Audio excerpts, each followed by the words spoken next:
Hey everybody, welcome back to Play the Game HQ. I'm Daniel, and I just finished up producing a sizzle reel for the game Skyrockets. We were hired by Floodgate Games to produce this video, and I wanted to take a minute to first show you the video, so we're going to do that in just a second, but then to come back and break down, kind of give you a behind the scenes look at how we made the video, some of the challenges we ran into, why we made certain choices that we made, and just give you a sneak peek at kind of some of the little tricks that we used to make this. So first, let's take a look at the video, and then we will come back after and just take 4 or 5 minutes to go through some of the behind the scenes of it. So here is the sizzle reel that we made for Skyrockets from Floodgate Games.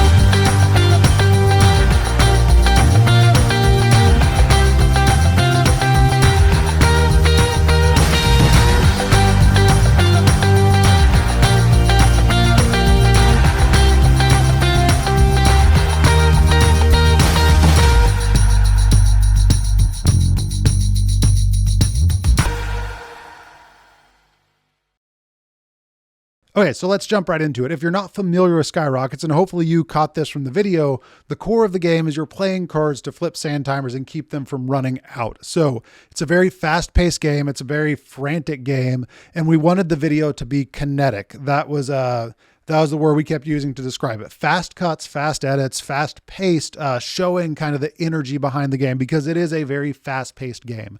So in that opening shot, we wanted to start out, and Floodgate was specific. They didn't want to start out on a pan of the box. They wanted something ahead of that. So we did that fast-paced, the fast beat music and cutting those sand timers to it.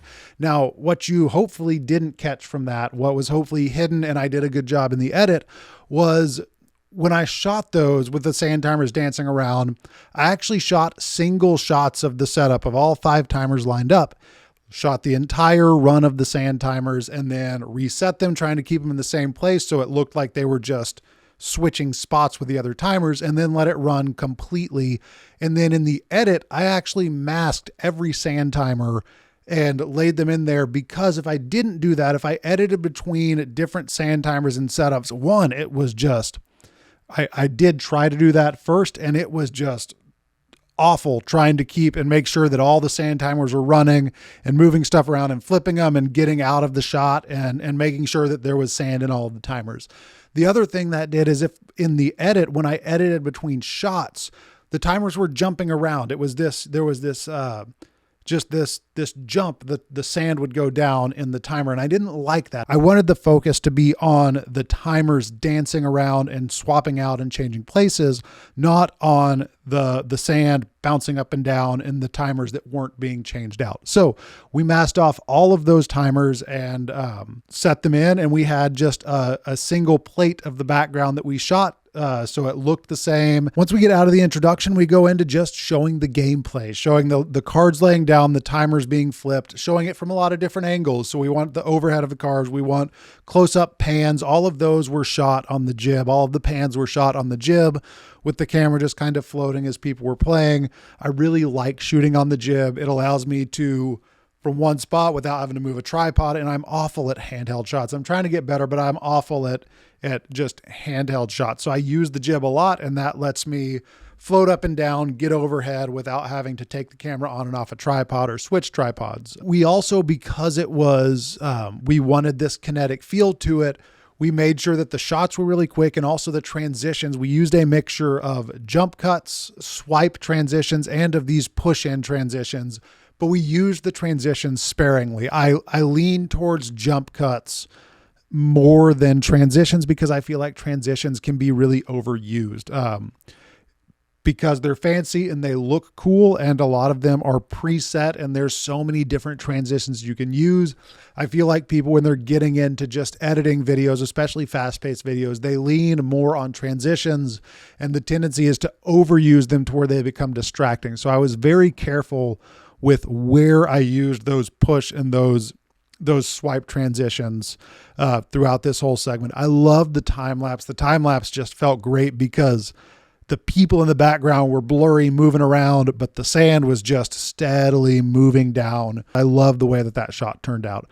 One of the things that we had the challenge with was, because it is kind of one-dimensional gameplay, you're laying cards and flipping over timers, we wanted to show interest and also show how dynamic the game really is. It has 30 different scenarios in the box. A lot of those are still variations of lay a card, flip the timers, but some of them have different, like visibly different setups, like where you set up the cards in the pyramids, or the ones where you're stacking the timers.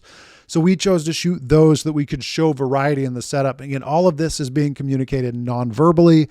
It's just visual. So we wanted to show in the video that, yeah, it's not just play a card, flip a timer. There are other things you can do. And that's why I had that end shot that showed all of the different challenges in the game. One of the more difficult things to show, it's subtle, but there was a shot when the timer runs out, and I love the thematic element of this part of the game is you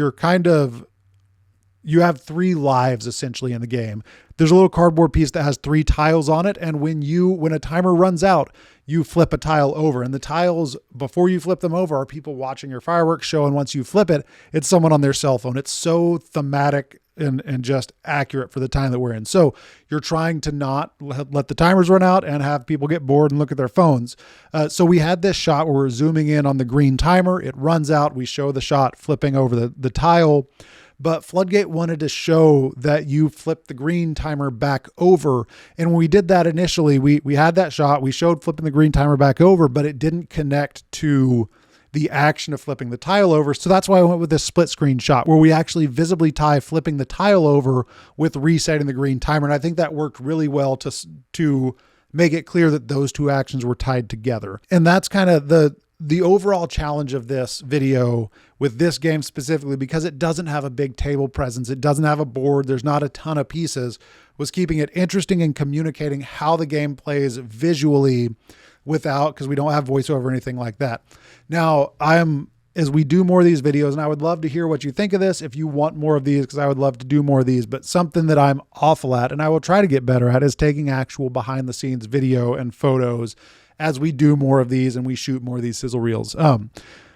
Something I want to encourage you, if you're going to jump into these, if you're going to make these just for fun, don't be afraid to try new things and to start over if what you get isn't good. We actually fully shot this twice. The first time we shot it, we had it lined up on the table. I actually used the lines on the table to make sure that the timers were lined up. I had everything sticky tacked down so that it couldn't move, and I shot it, and the lighting was set up in our playthrough lighting, so it was very bright, very just flat lighting.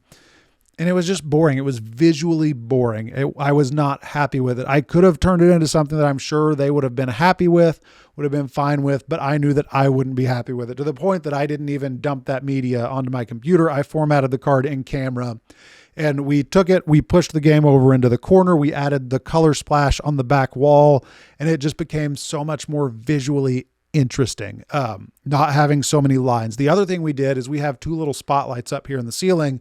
We dimmed the lights everywhere else. We had the darker color splash on the back wall. And then we had spotlights on the game, because you are putting on a performance. You're doing a fireworks show, and we wanted to communicate that visually. So we had little spotlights. They're subtle. They had soft edges, but the game was in the spotlight. This was your show that you're putting on. And we wanted to convey that in every way that we could. So I think we did a good job of that. It definitely looked better than the original with the brighter lighting and square on the table, but I'm really happy that I went back and trusted my gut and went back and redid it, because I know that even if I had done something that the publisher would have been fine with, I wouldn't have been okay with it. I would know that I could do something better. So that's just a little behind the scenes. I hope this was fun for you. It's fun to talk through it and revisit some of that. Again, we plan on doing these with all of the other sizzle reels that we've shot, and just doing this as we do more going forward, because this is something that we hope to do a lot more of. So if you have any questions, about our setup or technically how we do things, feel free to reach out. I'm happy to answer any questions. Until next time, we'll see you later. Bye.